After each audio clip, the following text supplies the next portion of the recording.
$5.66. To hear the charges for this call, press 2. To accept this call, press 5. To refuse this call, hang up now. To block this call will be recorded and subject to monitoring at any time.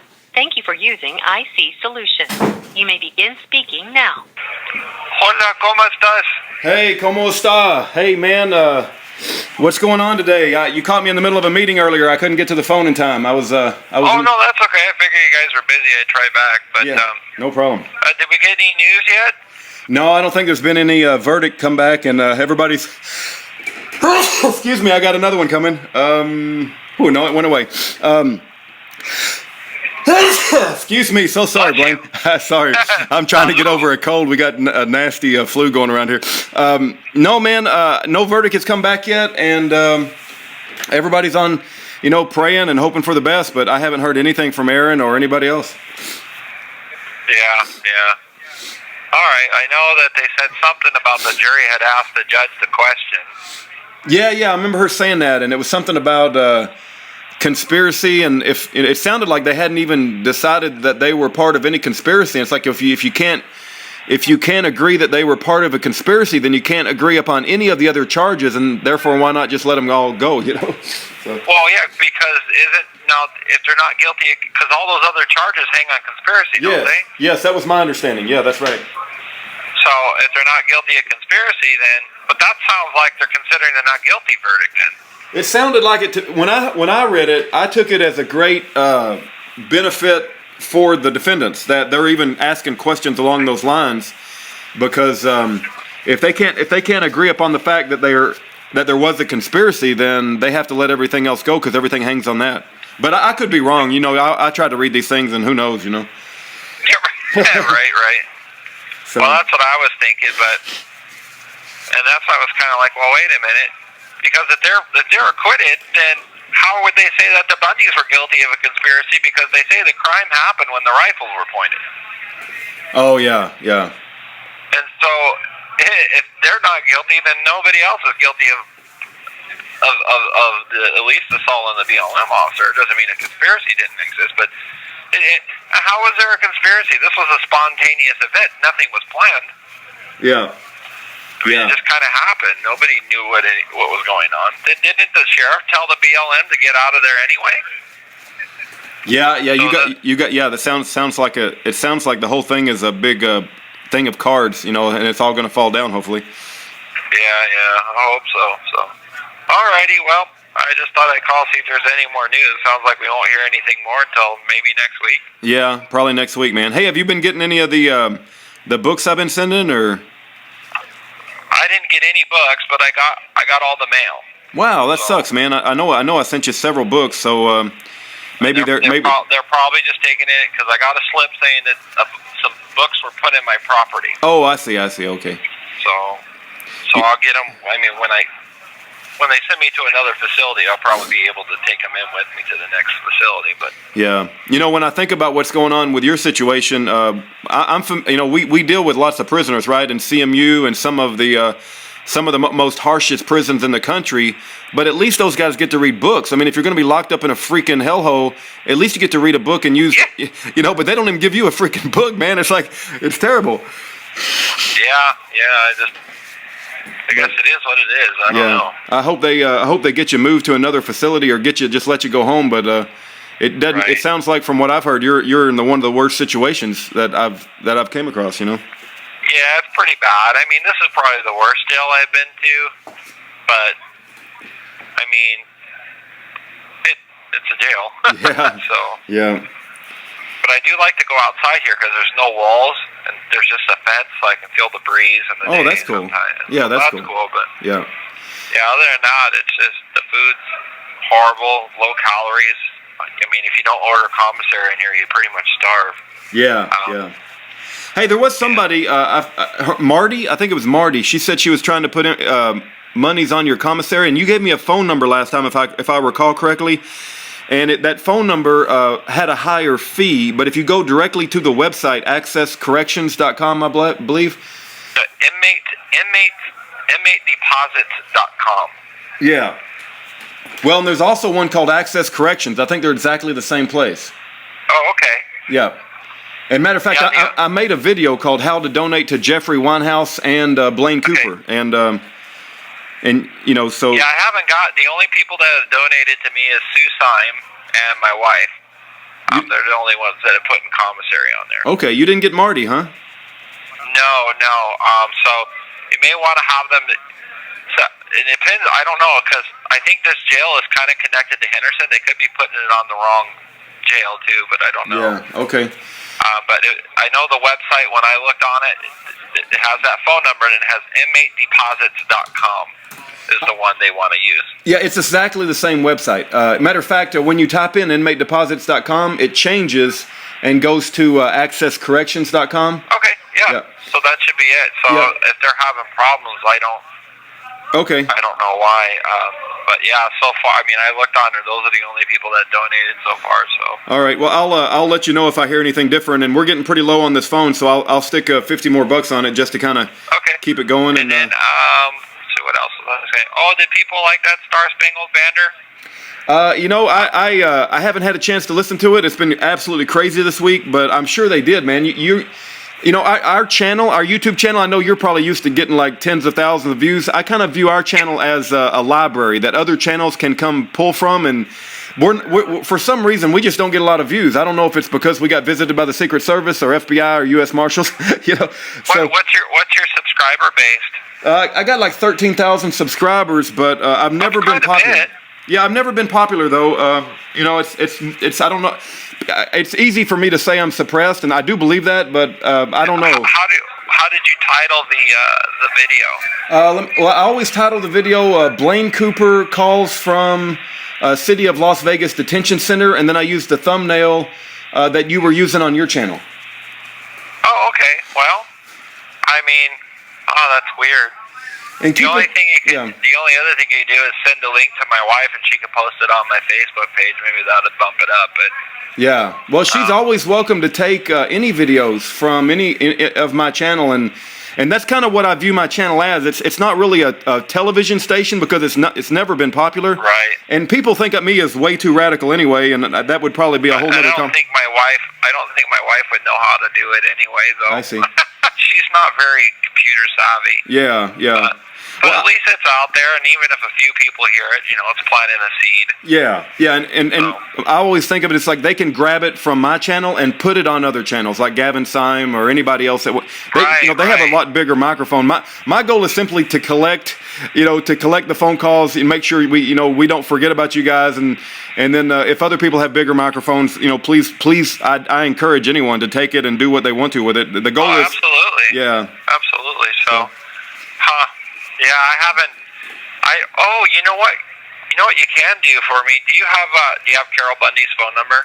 No, I don't think I do, unless my wife does. But she's upstairs asleep, so I'd have to. You got a pen or pencil? Yeah. Let me get one. Okay, I'm ready. They want to come and visit me. It's Saturdays at 6 p.m. They have to be here by. They have to be there by then, or before then, or at that time, or? I would come a little earlier. Okay. If they were going to come, that way. I don't know if it starts right at 6 or they have to be here before 6. So I would just imagine to get in before 6. That way they don't get shut out or something. Okay. Because you never know how these jails work. Yeah, I've had the pleasure of having dinner with Michelle Fiore, and she is one heck of a patriot. Standing up for all kinds of. Michelle Fiore's awesome. I love her. She's good people, but I know she wasn't happy that I testified in Oregon, but yeah, I was like, I talked to her on the phone. She goes, she says to me on the phone, it looks like you're going to have to do 6 years unless you testify against your brothers. And I said, well, I'm not really testifying against them because, I didn't think my testimony was all that bad, really. I told the prosecutor I don't believe the federal government has any right to the land. The Constitution said so.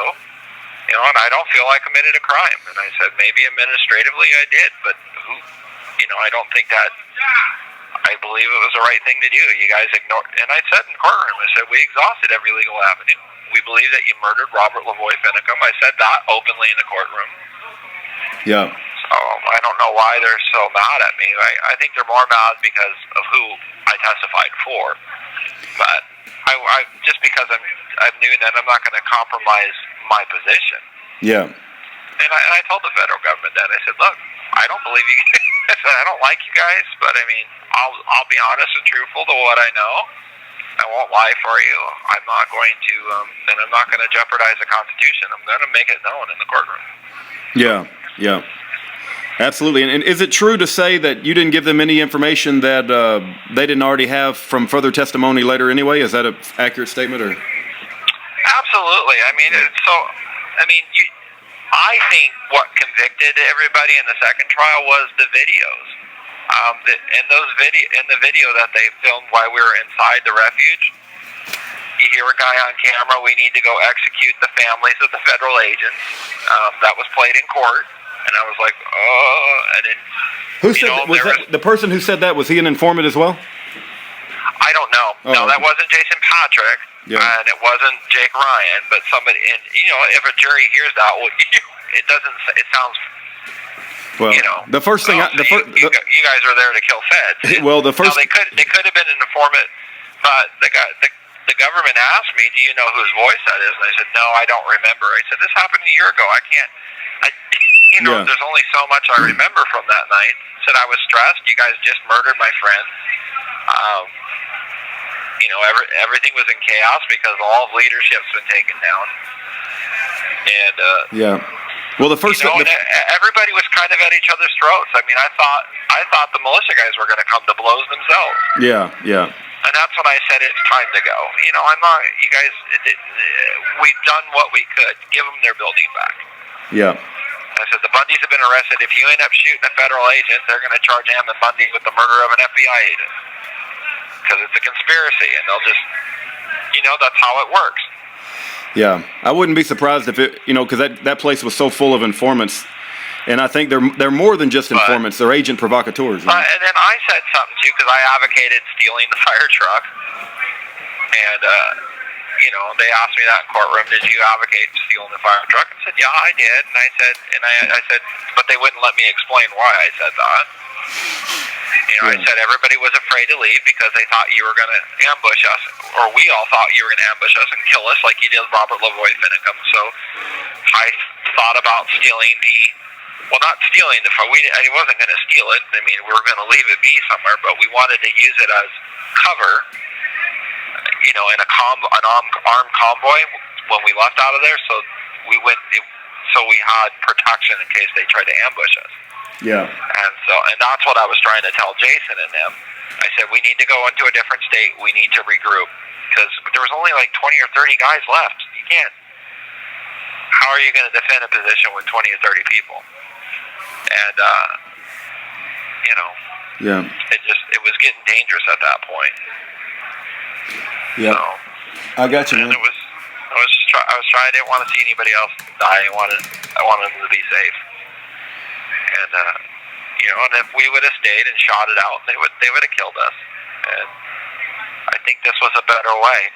I think it was a lot better way leaving because of that, that's why we got an acquittal. I think if we would have stayed and a shootout would have happened, it would have been a lot worse for. I don't think they would, because there would have been a slew of other charges. So yeah, well, even the Alamo had about 200 people. So yeah, I mean, had we had more people and had the right kind of leadership, by all means, let's stay and defend it. But it was scattered. There was no leadership. There was no real organization. It would have been a slaughter. Yeah. And what am I supposed to do? And then Pete Santelli called me and says, "Well, you're the leader now." And I was like, "Oh, what do you mean I'm the leader now?" And I guess I have been kind of a leader in the movement. I got Clyde Bundy's story viral in the beginning. I mean, the one that pretty much kicked the movement off against the BLM. Yeah. But I don't know. It just you have to. I don't know. I just didn't want to see anybody. I could have sent everybody to their death. Like, say, hey, we're going to stay here until we're dead. Yeah. Yeah, it had to be a tough situation. I couldn't live with myself. I said it's the right thing, and I said I'm going. I'm leaving. And Jeanette Finicum called and said that if people wanted to go, they could leave. And but I said we're not accomplishing anything at this point. I just wish more militia people would have responded.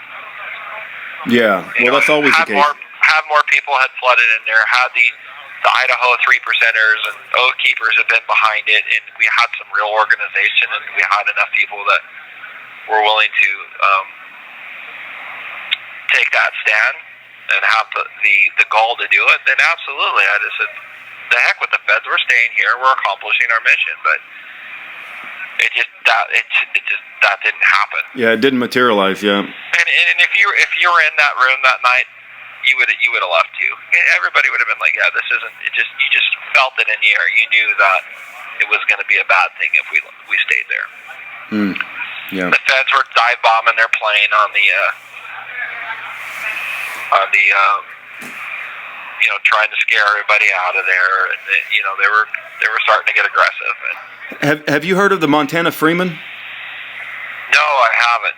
One of these days, I need to put something in the mail and send it to you so you can. But they were basically the Bundys before the Bundys in the mid 1990s. They had their own like a little city or whatever you want to call it up in Montana, and they just wanted to live away from the government. Very similar, right? And yeah. How about Ed and Elaine Brown in Massachusetts? You know those guys? No. It sounds like they were just separatists. They're probably like me. I want to go live in a tent in the mountains and just be left alone. Yeah, they made their own money. they weren't even going to use the United States money. They had their own way of exchanging. That's my understanding anyway. Anyway, Russell Landers, who's part of the Montana Freemen, never hurt anybody, never shot at anybody. He just taught a course about freedom and how corrupt the government is. And he's been in prison 21 years. He's got 23 years to go. Right. And it's horrific, man. It's absolutely horrific. And Ed and Elaine Brown have been in prison 9 years. They never hurt anybody. They just stayed in their house and wanted to separate from the United States government. Well, and that's what you're seeing. You're seeing the government come down on people who are sick of being abused by the system.